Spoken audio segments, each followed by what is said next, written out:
നമസ്കാരം. ബംഗ്ലാദേശിൽ ഇപ്പോൾ ഒരു പ്രതിമ നിർമ്മാണത്തെ ചൊല്ലി വലിയൊരു വിവാദം ഉടലെടുത്തിരിക്കുകയാണ്. പൂർത്തിയായിരുന്നെങ്കിൽ ബംഗ്ലാദേശിലെ ഏറ്റവും വലിയ ശ്രീരാമ പ്രതിമയാകുമായിരുന്ന ഈ പ്രതിമ നിർമ്മാണം ഇസ്ലാമിസ്റ്റുകളുടെ കടുത്ത ഭീഷണിയെ തുടർന്നാണ് ഇപ്പോൾ തടസ്സപ്പെട്ടിരിക്കുന്നത്. 81 അടി ഉയരത്തിലായിരുന്നു ഈ പ്രതിമ നിർമ്മാണം പുരോഗമിച്ചുകൊണ്ടിരുന്നത്. ഇതിൻ്റെ പണി 80% പൂർത്തിയായ ഘട്ടത്തിലാണ് തീവ്ര ഇസ്ലാമിക സംഘടനകളുടെ ഭീഷണി എത്തിയത്. പ്രതിമ പൊളിച്ചു നീക്കണമെന്ന് ആവശ്യപ്പെട്ട് ഇസ്ലാമിക പ്രഭാഷകർ സോഷ്യൽ മീഡിയയിലൂടെ ആഴ്ചകളായി നിരന്തരം വെല്ലുവിളികൾ നടത്തുകയാണ്. ഇത് ഹിന്ദു ജനവിഭാഗങ്ങൾക്കിടയിൽ നിന്നുള്ള പ്രതിഷേധത്തിനും കാരണമായിട്ടുണ്ട്. ഇന്ത്യയും ബംഗ്ലാദേശും തമ്മിലുള്ള ബന്ധത്തിൽ വീണ്ടും അസ്വാരസ്യങ്ങൾ ഉടലെടുത്ത ഒരു സമയത്താണ് ഈ വിവാദമുണ്ടായിരിക്കുന്നത്. ഈ ആഴ്ചയുടെ തുടക്കത്തിൽ ബംഗ്ലാദേശ് പ്രധാനമന്ത്രിയുടെ ഉപദേശകനായ സാഹിർ ഉർ റഹ്മാനെ ഡൽഹി വിമാനത്താവളത്തിൽ ഇമിഗ്രേഷൻ അധികൃതർ കുറച്ച് സമയത്തേക്ക് തടഞ്ഞു വെച്ചിരുന്നു. ഇന്ത്യക്കെതിരെയുള്ള അദ്ദേഹത്തിൻ്റെ മുൻകാലങ്ങളിലെ രൂക്ഷമായ പരാമർശങ്ങളെ തുടർന്നായിരുന്നു ഇത്. ഇതിൽ പ്രതിഷേധിച്ച് റഹ്മാൻ ഇന്ത്യ സന്ദർശനം ഉപേക്ഷിക്കുകയും തുടർന്ന് ബംഗ്ലാദേശ് ഇന്ത്യയോട് ശക്തമായ പ്രതിഷേധം അറിയിക്കുകയും ചെയ്തിരുന്നു. ബംഗ്ലാദേശിൻ്റെ വടക്കൻ ജില്ലയായ ഗായിബാദയിലെ പലാഷ്ബാരിയിലുള്ള ഒരു ക്ഷേത്ര സമുച്ചയത്തിന്റെ ഭാഗമായിട്ടാണ് ശ്രീരാമ പ്രതിമ നിർമ്മിച്ചുകൊണ്ടിരിക്കുന്നത്. ഏകദേശം 15.6 കോടി ചെലവ് പ്രതീക്ഷിക്കുന്ന ഈ നിർദ്ദിഷ്ട പദ്ധതിയിൽ 81 അടി ഉയരമുള്ള ശ്രീരാമ പ്രതിമ, 50 അടി ഉയരമുള്ള ശ്രീകൃഷ്ണ പ്രതിമ, 30 അടി ഉയരമുള്ള ശിവപ്രതിമ എന്നിവയുടെ നിർമ്മാണവും ഉൾപ്പെടുന്നുണ്ട്.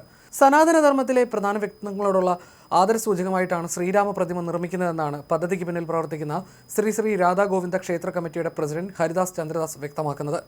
എന്നാൽ പദ്ധതിയുമായി സഹകരിക്കുന്നവർക്കെതിരെ ഇസ്ലാമിക സംഘടനകൾ ഭീഷണി മുഴക്കിയതിനെ തുടർന്ന് നിർമ്മാണ പ്രവർത്തനങ്ങൾ താൽക്കാലികമായി നിർത്തിവെച്ചിരിക്കുകയാണെന്നും അദ്ദേഹം പറയുന്നു. സാമൂഹ്യ സൗഹാർദ്ദം നിലനിർത്താൻ വേണ്ടിയാണ് ഈ തീരുമാനമെടുത്തതെന്ന് ക്ഷേത്ര കമ്മിറ്റി ഉപദേശകൻ ശ്യാമലാൽ കുമാർ മഹന്ത ഒരു പ്രസ്താവനയിൽ പറഞ്ഞു. നിയമവാഴ്ചയും സൗഹാർദ്ദവും നിലനിർത്തുന്നതിനാണ് ഞങ്ങൾ ഈ ജോലി നിർത്തിവെക്കുന്നത്.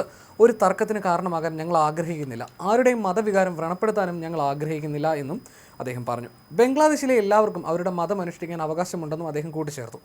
ബംഗ്ലാദേശിൽ ഹിന്ദുക്കൾക്കും ന്യൂനപക്ഷങ്ങൾക്ക് നേരെയുള്ള അക്രമങ്ങൾ വർദ്ധിച്ചു വരുന്ന പശ്ചാത്തലത്തിലാണ് ഇത്തരമൊരു സംഭവം അരങ്ങേറുന്നത്. ഒരു വർഷത്തിലേറെയായി ശ്രീരാമ പ്രതിമയുടെ നിർമ്മാണം ആരംഭിച്ചതു മുതൽ ഇസ്ലാമിക സംഘടനകൾ തടസ്സങ്ങൾ സൃഷ്ടിക്കുന്നുണ്ടെന്ന് ക്ഷേത്ര ഭാരവാഹികൾ പറയുന്നു. പദ്ധതിയുടെ ഫണ്ടിങ്ങിനെ കുറിച്ച് അന്വേഷണം വേണമെന്നും ഇവർ ആവശ്യമുന്നയിക്കുന്നു. ഈ മാസം ആദ്യം സർക്കാർ ബുൾഡോസർ ഉപയോഗിച്ച് വിഗ്രഹം തകർത്തില്ലെങ്കിൽ അത് തങ്ങൾ പൊളിച്ചു നീക്കുമെന്ന് ഒരു തീവ്ര ഇസ്ലാമിക പ്രഭാഷകൻ ഭീഷണിപ്പെടുത്തുന്ന വീഡിയോ സോഷ്യൽ മീഡിയയിൽ വ്യാപകമായി പ്രചരിക്കുന്നുണ്ട്. രാമൻ്റെ ഒരു വിഗ്രഹം ഇവിടെ നിർമ്മിക്കുന്നുണ്ട്, ബുൾഡോസർ ഉപയോഗിച്ച് അത് തകർക്കുക, സർക്കാർ അത് ചെയ്തില്ലെങ്കിൽ സാധാരണക്കാരായ ജനങ്ങൾ അത് തകർക്കും എന്നായിരുന്നു ആ വീഡിയോയുടെ ഉള്ളടക്കം. അടുത്തിടെ ഗായിബാദയിൽ ഇസ്ലാമിക സംഘടനകൾ നടത്തിയ ഒരു പ്രതിഷേധ മാർച്ചിനിടെ ശ്രീരാമൻ്റെ ഒരു ചിത്രം അപകീർത്തിപ്പെടുത്തുന്ന സംഭവം ഉണ്ടായിരുന്നു. ഈ സംഭവത്തിൽ പ്രതിഷേധിച്ച് ധാക്ക സർവകലാശാലയിലെ വിദ്യാർത്ഥികൾ ചൊവ്വാഴ്ച വലിയ പന്തംകൊളുത്തി പ്രകടനം നടത്തുകയും അപകീർത്തിപ്പെടുത്തലിന് പിന്നിൽ പ്രവർത്തിച്ചവരെ അറസ്റ്റ് ചെയ്യണമെന്ന് ആവശ്യപ്പെടുകയും ചെയ്തു. ശ്രീരാമ പ്രതിമയുടെ നിർമ്മാണം പുനരാരംഭിക്കണമെന്നും വിദ്യാർത്ഥികൾ ആവശ്യപ്പെട്ടു. പ്രതിഷേധക്കാർ പ്രധാന ജംഗ്ഷനായ ഷാബാഗിൽ ഗതാഗതം തടഞ്ഞത് വലിയ രീതിയിലുള്ള ഗതാഗതക്കുരുക്കിനും കാരണമായിരുന്നു. Bangladesh Hindu Buddhist Christian unity കൗൺസിലിന്റെ കണക്കുകൾ പ്രകാരം ഈ വർഷം ജനുവരി 1-നും മാർച്ച് 31-നും ഇടയിൽ 133 വർഗീയ അക്രമ സംഭവങ്ങളാണ് അവിടെ രേഖപ്പെടുത്തിയിട്ടുള്ളത്. ബംഗ്ലാദേശിലെ പ്രമുഖ ന്യൂനപക്ഷ സംഘടനകളിലൊന്നായ ഈ കൗൺസിൽ രാധാഗോവിന്ദ ക്ഷേത്രത്തിന് നേരെയുള്ള ഭീഷണികൾക്കെതിരെ അടിയന്തര നടപടി സ്വീകരിക്കാൻ താരിഖ് റഹ്മാന്റെ നേതൃത്വത്തിലുള്ള സർക്കാരിനോട് ആവശ്യപ്പെടുകയും ചെയ്തിട്ടുണ്ട്. ശ്രീരാമ പ്രതിമ പൊളിച്ചു നീക്കണമെന്ന ആവശ്യം താലിബാൻ മോഡൽ ചിന്താഗതിയെയാണ് പ്രതിഫലിപ്പിക്കുന്നതെന്നാണ് നാടുകടത്തപ്പെട്ട ബംഗ്ലാദേശി എഴുത്തുകാരി തസ്ലിമ നസറിൻ വിമർശിച്ചത്. ബംഗ്ലാദേശിൽ മറ്റെല്ലായിടത്തും പുതിയ പള്ളികൾ കൂണുപോലെ മുളച്ചു പൊന്തുമ്പോൾ ഇതിന്റെ നിർമ്മാണത്തിന് മാത്രം എന്തിനാണ് ഇത്രയധികം എതിർപ്പ് നേരിടേണ്ടി വരുന്നതെന്ന് അവർ എക്സിൽ കുറിച്ചു. മതസ്വാതന്ത്ര്യം എന്നത് യഥാർത്ഥത്തിൽ എല്ലാവർക്കും വേണ്ടി ഉള്ളതാണെങ്കിൽ അത് ഭൂരിപക്ഷത്തിന് മാത്രമല്ല ന്യൂനപക്ഷങ്ങൾക്കും ഒരുപോലെ ബാധകമാകണമെന്നും അവർ പറഞ്ഞു.